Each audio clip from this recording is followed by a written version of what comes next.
ng proyekto ang kanyang anak mula sa bumubuo ng ang latest. Paalam, Mami Cindy, taus-puso po kaming nakikiramay sa pamilyang inyong iniwan. Ano nang ganap? Ayan na. Ay, Enter the Dragon. Ang bilis. Parang maldita siya. Kung siyang Nay, kung Issue's brightest, Issue's darkest. Diba?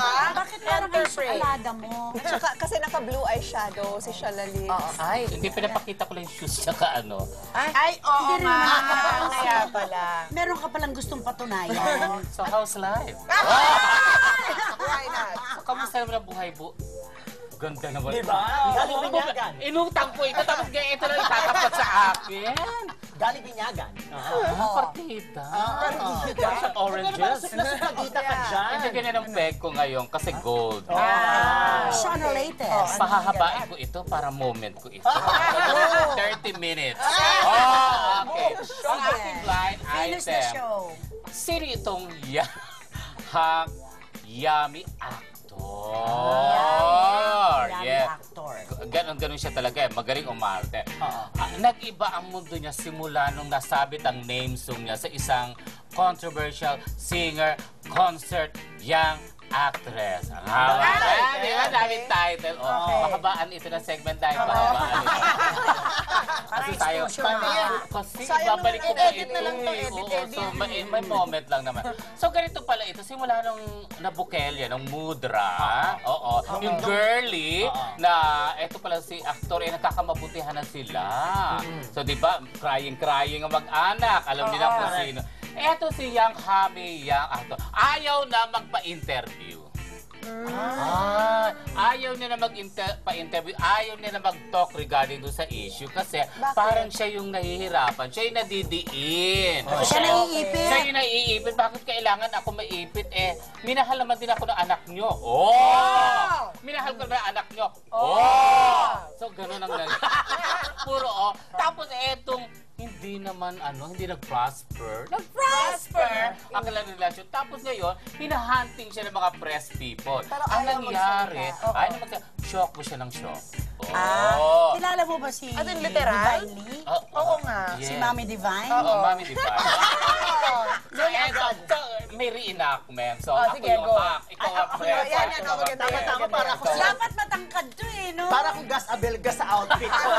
Interviewin mo ako kunyari. Sige, ano na ako na? Lalapit ka na. Sige lang. Ay, hello! Hot, yummy, hunk actor. Eto, may tatanong lang ako sa'yo. Nagmamadali ako. Ay, hindi po. Kailangan po. Ganon, literal. Yummy hunk actor!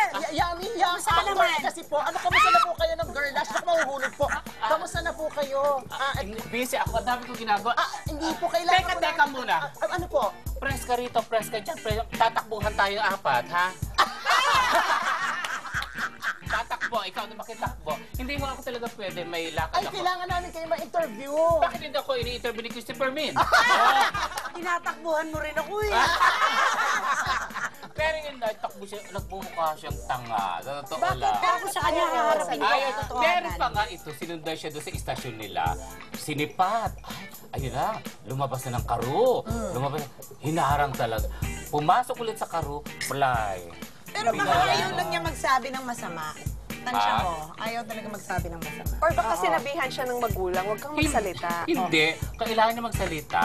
Ito ba yung yung pinaghigpitan ng nanay? Yes. And then, marami na aawa doon sa lalaki.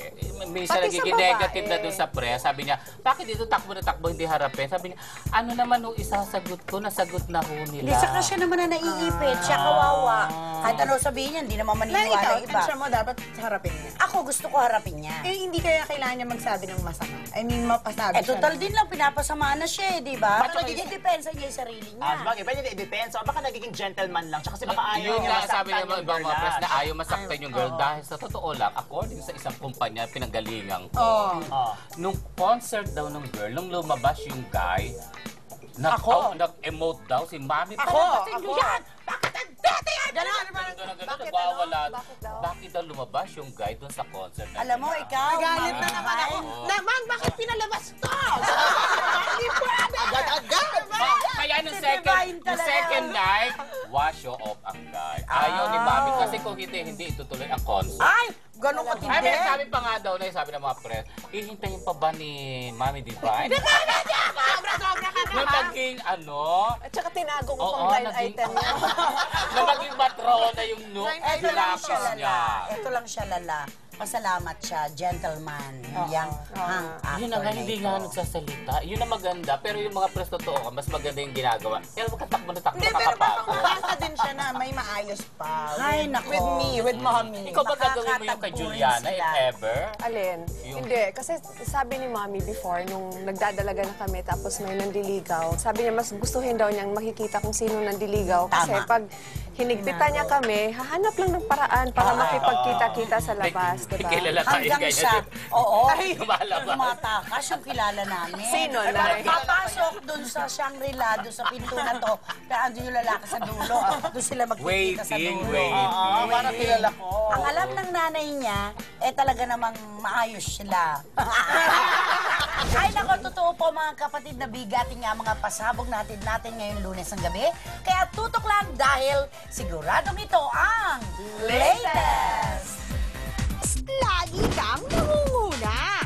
Unang-una, happy birthday sa'yo, Kogi Domingo. Maligayang kaarawan sa'yo. Thank you po. Salamat po, Nay. Sa Wednesday, birthday mo na. At sa pagkakataong ito ng iyong kaarawan, nakatanggap ka ng isang napakagandang regalo mula sa Diyos. Ang pagdating ng iyong munting anghel, di ba? Kwentuhan mo ko, pangalan, ilang pound siya nung lumabas. Rihanna po, bali rain kasi kasagsagan po ng ulan noon araw na yun. 6 pounds. Paano natin ikukwento sa publiko kung paano kayo nagkakilala ng mami ni Rain? Through common friends lang po. Nakilala ko po sa mga kaibigan ko, ganun. Umalis siya, tapos bumalik po. Nag-aral po sa ibang bansa, tapos kinulot ko po para bumalik ulit. Okay. At yun siguro na-develop po simula na. Nagkabalikan kayo. Opo. Okay. Kogs, kasi kapag ganito na meron ka ng responsibilidad, may obligasyon ka ng dapat na gawin para sa anak mo. Siyempre, yung mga pananaw natin sa buhay, yung ating mga prioridad, nagbabago yan, di ba? Anong gusto mong gawin ngayon? Anong plano mo para kay Rain? Ano lang po, Nay, sana po mabigay lang po yung lahat ng mabibigay ko para the best for the child lang po. Hindi ka ba naaagahan sa pagdating ng batang ito sa buhay mo? Sa tingin ko po, lahat naman po yan may rason kaya po nangyaring ganun. Parang siguro at the right time. Para sa akin po, tamang panahon na rin po siguro. Bakit ikaw nagdesisyon ka na, ayoko itago. Gusto ko malaman ng publiko na tatay na ako. Opo, yun naman po kasi totoo eh. Kaya mahirap pong itago yun o ano. At saka lahat po. napakalaking bagay na ipinagmalaki mo ang iyong mag-ina.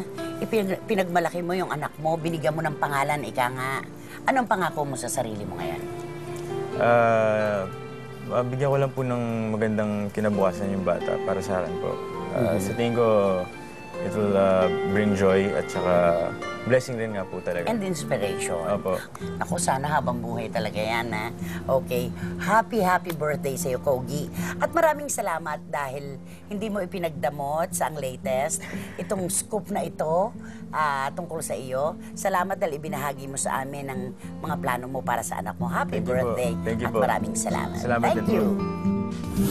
Ang dami-dami mga kabataang nangangarap na maabot yung tagumpay. May mga pumipila, ulanin, arawin, di ba? Pagka nandoon na, nakalulungkot lang na, hindi naman inaalagaan ang posisyon nila. Ano-ano ba yun? Pagkwentuhan nga natin, ano-ano ba yung mga dahilan kung bakit nawawasak yung mga pangarap, biglang, ika nga natin bumabalaho. Oo, andyan Diba? na, tapos Oo, bigla papabayaan. Yes, Oo. nawawala pa. Nawawala sa focus, ganyan. Meron Sa'yo, din, ano? Siyempre, posible love life. Ayan. Okay. Pero siyempre, pag nabuntis, naku, siyempre matitenga yan. Ano yung sabi ng mga managers? Hindi daw bisyo ang kalaban nila sa mga alaga nila. Love life. Love life. Kasi Oo. pag bumoy ka Bihira yung nakakabalik eh. Iba, pag nabuntis na, hindi na nakakabalik. Kaya swerte ibang mga artista natin na kapag kahit nagdalang tao at nanganak, nakakabalik pa rin. Ang bilis kasi ng turnover. So yung 9 months, matagal yun. Oo, tama.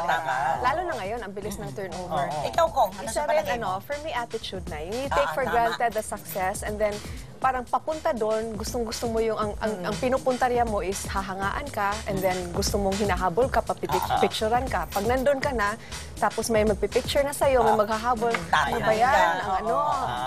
di ba nila alam, pagod ako, di ba? Yung Lumaki na yung ulo Oo. na. Eh, syempre kasama yun eh, di ba? Oo, dapat tanggapin nila yun. Tanggapin mo, dahil yan na naglukluk sa'yo dyan. Ako, kakambal nung kay Kong yung sa akin, disiplina. Kawalan ng disiplina. Gusto mong magkaroon ng malaking pera, gusto mong magkaroon ng mga proyekto, pinagbuksan ka na ng pintuan ng mga oportunidad, hindi mo inalagaan. Late kang dumarating. Hindi ka nag-aaral ng leksyon mo. Pagdating mo sa set, talagang problema ang dala-dala mo sa production. At saka sinisigawan Wala mo yung talagang nangyayari. production, di ba? Yes. Pangit talaga. Nay, mas nakikita ko nga halimbawa yung mga veteran stars, parang mas ano pa sila eh, mas disiplinado talaga sila. Kasi Kumpara ganun sa- sila noon. Oo. So sana maibalik natin yung disiplina noon ngayon. Yes. And then, isa pang nakikita ko is, yung alam mo, dahil yung pera biglang pumasok, parang yung temptation mas dumami. Okay. So may mga droga dyan, narinig tayo tama. droga, gambling, Sugal. Oo, ganyan. tama yun. Ang dami-dami talaga ang daming dahilan kung bakit yung mga pangarap nauudlot. Oo. Sayang. Sayang kasi kaya dapat pag nandiyan na yung opportunity, kahit saan naman, sa showbiz man o sa trabaho, di ba, pag dumating ang oportunidad, karirin na. Because it might not come again. Yes. Tsaka mag-ipon. Yes. Dami na nangarap, iilan lang ang pinagbibigyan ng kapalaran. Yun yun. Tulad na sinabi nyo, Nay, di ba yung mga pumipila sa mga reality show, sa mga napakadami. Yung Artista Tapos pag Academy nandyan na lang na. na. Yes, 15,000 sa sa labas Araneta. kami, naghihintay kami ng O mga nakita mo dumadaan. yun, di ba? Pero ilan lang ang pinili. Yes. Ilan. Iilan lang. Kung kailan nandiyan ka na, hindi mo pa inalagaan. Wala Totoo. talaga. Ay, naku, kulang na kulang po ang aming oras, mga kapatid, para pagkwentuhan ng lahat ng latest dito sa showbiz. Hanggang bukas pong muli. Ay, Nay! Secretary Joel Villanueva. Ay, Bethesda! Teka muna. Yes. Lloyd Arcea and Maya Maya. Oo, naman. Manny Garcia, with your permission, Omar. Siyempre sila Elvi Torres. Sila naman talaga yung nakatutok sa atin. Naman. Okay. Thank you very much. At hanggang bukas po muli, mga kapatid, dahil ito lamang po ang programang nagbibigay sa inyo ng mga pinakabagong balita. Ito po ang Latest!